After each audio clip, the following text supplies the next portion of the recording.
This video discusses the role of social distancing and self-quarantine.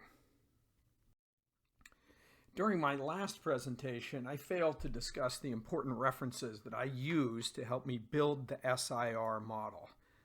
The reference I most extensively used was by Coburn, Wagner, and Blower, published in 2009, which modeled influenza epidemics and pandemics. But the most important reference lately happens to be the work out of Imperial College London, which shifted both the UK and the United States to take more seriously what was going on with this coronavirus pandemic. If you haven't seen the first video, watch it. I include the link here, the YouTube link. It explains the SIR model in considerable detail. And what we found in that video is the following, and that is that the infection rate, if unmitigated, rises dramatically. That is the blue dots shown here, and then tapers off.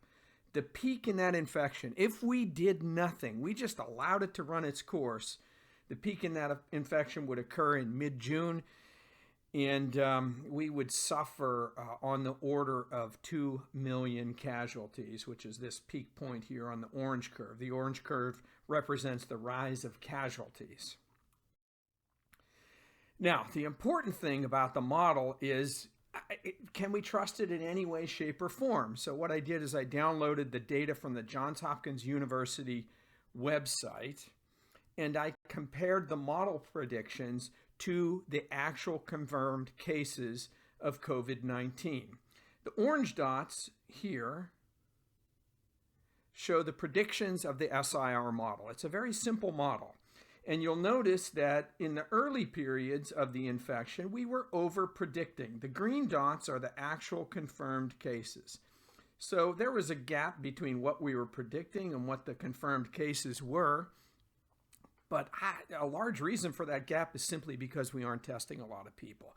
But you'll notice that we are at the point now where we have an exponential growth of the number of infections. So this is the critical time in this infection. The next several weeks are going to be crucial.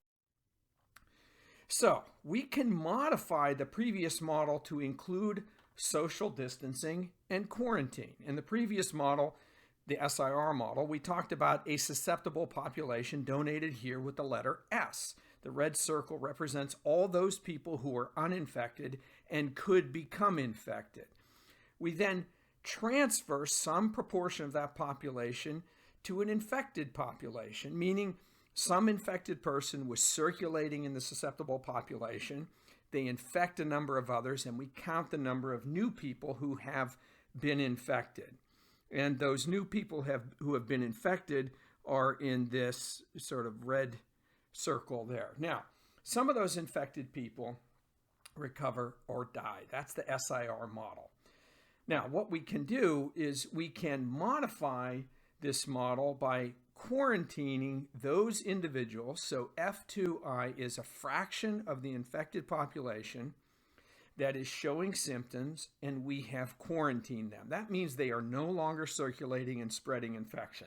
Unfortunately, because we don't have 100% testing, we don't know how many infected people are still running around outside in the population.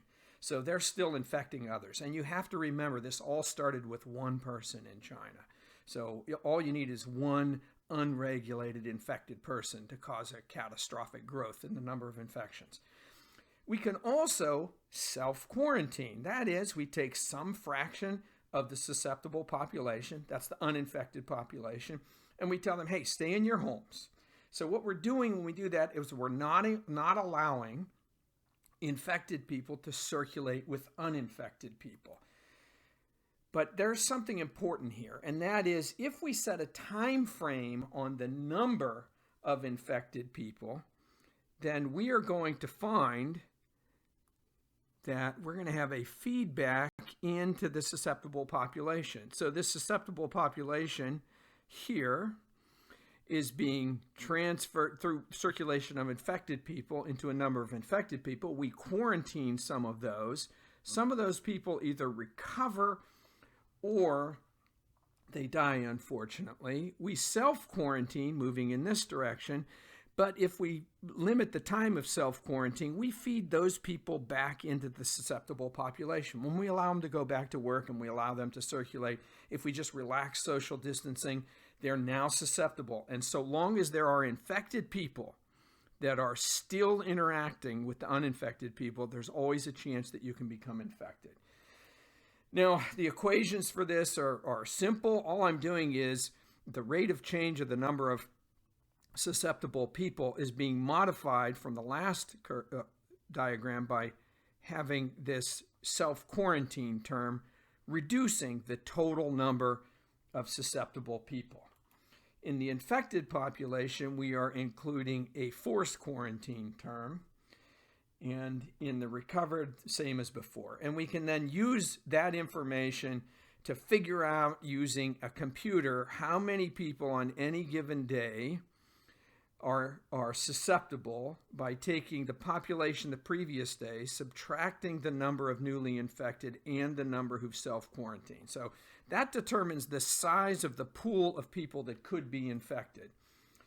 We find the number of infected people on any given day by looking at the number the previous day, add to that the number of new infections, subtract from that some isolated people where we saw that they had symptoms and we removed them from the circulating population, and then those recovered or, unfortunately, those who have died.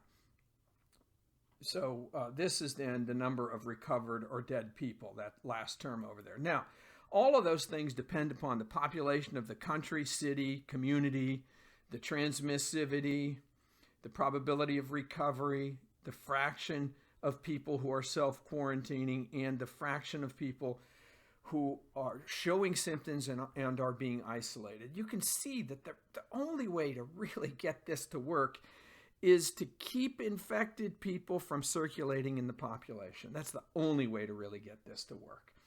And that's why testing is so important. So, self and enforced quarantine works. If you take a look at what you can do through this, prior to developing treatments, it is the only way to control the growth of the epidemic. You have to limit the vectors of transmission. So this is the role of social distancing as well as forced quarantine. You're limiting the circulation of the sick among the healthy. So self-distancing stops the healthy from circulating with the sick, so the healthy people are staying away. Quarantine of the sick reduces the number of sick people who are circulating with the healthy. And before developing vaccines, this is the only way, vaccines or other therapies that is, this is the only way to control the spread of the epidemic. So self-quarantine and sick quarantine has a profound effect. I show here an example of how the unmitigated, that's the blue curve, that's if you do nothing, you just allow it to run its course, how that is knocked down, over and down here, by quarantining just 10% of the infected people. Look at what it does. It pushes our peak number of infections way down from hundreds of millions to a much smaller number. I can't read it off this graph, I apologize. And it pushes it way off to the right. So this is the way we can really have a profound effect. And honestly, what it's doing is it's buying us time to develop vaccines and treatments. So the social distancing strategy, though, has to be accompanied by comprehensive testing. I mean, if everyone committed to 14 days of serious social distancing and we committed to universal testing, then we could have a staged or phased reintroduction into the workforce. All the people who test negative, and only those who test negative, they could go back out into the workforce and they would interact only with people who had tested negative. So there's going to be no circulating infections, and that population that has now been tested, only circulating with other tested people, cannot become infected.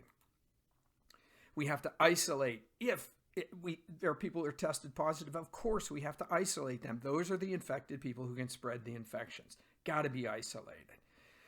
And if anybody tests negative but they have cold symptoms, I think we should send them into a 14-day additional quarantine just in case the test has a false negative.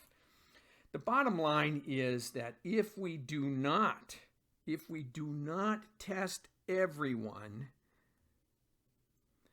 this whole thing's going to start over again. You need to remember that one person started all of this, and all you need is one infected person circulating freely in the population, undetected for 14 days, to infect a huge number of additional people, many of which won't be show any symptoms for another 14 days. So the bottom line is, if you're going to limit the time of self-quarantine, which you must do, otherwise you have an economic disaster on your hands, you can only succeed through that limited self-quarantine by having comprehensive testing of the population. Our goal as a nation should be to test everybody in the country. Then we can knock this thing down rather quickly.